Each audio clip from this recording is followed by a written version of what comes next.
আসসালামু আলাইকুম রহমতুল্লাহ। কাদামাটির রাস্তা, যারা গ্রামীণ পরিবেশ খুবই এনজয় করেন তারা চলে আসতে পারেন আমাদের এলাকায়।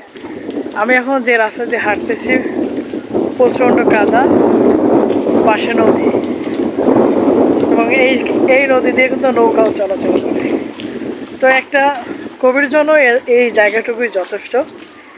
সে নদীর সৌন্দর্য তুলে ধরবে, গ্রামের মেঠো পথ তুলে ধরবে, কিন্তু আফসোস এই যে কাদামাটি, এটার কথা তুলে ধরে কোনো লাভ নেই।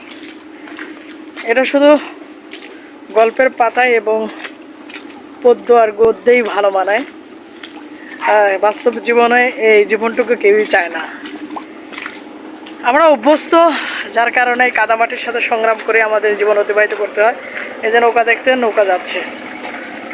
এই সৌন্দর্যটুকু আর কি আপনার উপন্যাসে, আপনার পরিকল্পনায়, আপনার চিন্তাধারার দিকে আপনাকে আরও এগিয়ে নিয়ে যাবে, কিন্তু বাস্তবতা যদি আপনি দেখেন তাহলে এটা খুবই কষ্টের জীবন।